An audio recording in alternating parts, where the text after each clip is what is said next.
রাজ্য পুলিশের অস্থায়ী ডিজি হিসেবে রাজীব কুমারকেই বেছে নিয়েছেন মুখ্যমন্ত্রী মমতা বন্দ্যোপাধ্যায়। আর এই নিয়ে 27শে ডিসেম্বর বুধবার নবান্নে একটি সিদ্ধান্ত নেওয়া হয়েছে। এই নিয়ে তৃণমূলের মুখপাত্র কুণাল ঘোষ যে মন্তব্য করলেন তা খানিকটা যেন রাজীব কুমারকে খোঁচা দেওয়ার সমান। তিনি বলেন যে রাজীব কুমার একজন দক্ষ অফিসার, কিন্তু মাঝে তার সঙ্গে একটা দূরত্ব এসেছিল। তিনি আরও বলেন যে শুধু দেখবেন তার মতো কোনো নির্দোষকে যেন কারোর না কারোর নির্দেশে কখনো বলি দিতে যাবেন না, তাহলে পরের দিনগুলো ভগবান ভালো দেন না। কুণালের এই মন্তব্যকে খোঁচা হিসেবেই মানছেন রাজনৈতিক বিশ্লেষকদের একাংশ। কি বলছেন কুণাল ঘোষ, শুনব। রাজীব কুমার বেসিক্যালি একজন দক্ষ পুলিশ অফিসার। মাঝখানে কিছু টার্মোয়েল গেছিল, আপনারা সবাই জানেন। আমার সঙ্গে একটা দূরত্ব তৈরি হয়ে যায় নির্দিষ্ট কিছু কারণে। এই কিছুকাল আগে কালী পুজোর দিন বহুকাল বাদে মাননীয় মুখ্যমন্ত্রীর বাড়িতে ওনার সঙ্গে আমার দেখা হয়েছিল এবং সৌজন্য বিনিময়ও হয়েছিল। আমিও বলেছি আপনি ভালো থাকুন, উনিও বলেছেন আমাকে আপনি ভালো থাকুন। তো উনি ডিজি পদে এসছেন, নিশ্চয়ই ভালো খবর। একজন আইপিএস, দক্ষ আইপিএস। তো ভালো থাকুন, ভালো করে কাজ করুন। শুধু দেখবেন যে আমার মতো কোনো নির্দোষকে যেন কারুর না কারুর নির্দেশে কখনো বলি দিতে যাবেন না, তাহলে কিন্তু তার পরের দিনগুলো ভগবান ভালো দেন না। তৃণমূলের মুখপাত্র কুণাল ঘোষ বলছেন রাজীব কুমার একজন দক্ষ অফিসার। মাঝে কিছুটা সময় এমন গিয়েছিল যে তার সঙ্গে অনির্দিষ্ট কারণে একটা দূরত্ব তৈরি হয়ে যায়। কালী পুজোতে আমার সঙ্গে দেখা হয়েছিল, ওনার তখন সৌজন্য বিনিময়ও হয়েছিল। আমিও বলেছিলাম আপনি ভালো থাকুন, উনি ডিজি পদে এসেছেন, ভালো খবর, ভালো থাকুন। শুধু দেখবেন আমার মতো কোনো নির্দোষকে যেন কারোর না কারোর নির্দেশে কখনো বলি দিতে যাবেন না, তাহলে পরের দিনগুলো ভগবান ভালো দেন না। প্রসঙ্গত, রাজীব কুমার এবং কুণাল ঘোষের সম্পর্কের অবনতির কথা কারোর অজানা নয়। একটা সময় তার চরমে পৌঁছেছিল। সারদা মামলায় গ্রেপ্তার হন কুণাল ঘোষ। এর জন্য তার অস্থায়ী ঠিকানাও কিছু সময়ের জন্য জেল হয়ে দাঁড়িয়েছিল। তিনি যখন গ্রেপ্তার হয়েছিলেন তখন সিটের নেতৃত্বে ছিলেন দুদে আইপিএস অফিসার রাজীব কুমার। আর এবার সেই রাজীব কুমার ডিজি পদে বসছেন।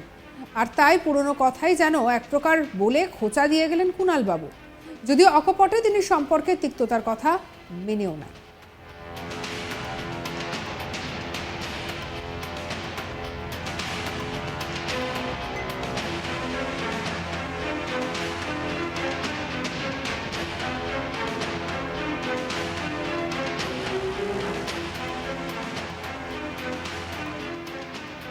তাহলে বুঝতেই পারছেন কুণাল ঘোষ যেটি কিভাবে খোঁচা দিয়েছেন। কারণ এক্ষেত্রে আবার অনেকে মনে করছেন যে পুরনো তিক্ততার কারণেই কুণাল ঘোষের এই বক্তব্য। তিনি একেবারে একদিকে যেমন স্বীকার করছেন যে রাজীব কুমার দক্ষ একজন অফিসার, তেমনই তিনি আবার বলছেন যে যেন কোনো নির্দোষকে বলি না দেওয়া হয়। কি কি বলেছেন কুণাল ঘোষ, শুনবো আরও একবার। রাজীব কুমার বেসিক্যালি একজন দক্ষ পুলিশ অফিসার। মাঝখানে কিছু টার্মোয়েল গেছিল, আপনারা সবাই জানেন। আমার সঙ্গে একটা দূরত্ব তৈরি হয়ে যায় নির্দিষ্ট কিছু কারণে। এই কিছুকাল আগে কালী পুজোর দিন বহুকাল বাদে মাননীয় মুখ্যমন্ত্রীর বাড়িতে ওনার সঙ্গে আমার দেখা হয়েছিল এবং সৌজন্য বিনিময়ও হয়েছিল। আমিও বলেছি আপনি ভালো থাকুন, উনিও বলেছেন আমাকে আপনি ভালো থাকুন। তো উনি ডিজি পদে এসছেন, নিশ্চয়ই ভালো খবর। একজন আইপিএস, দক্ষ আইপিএস।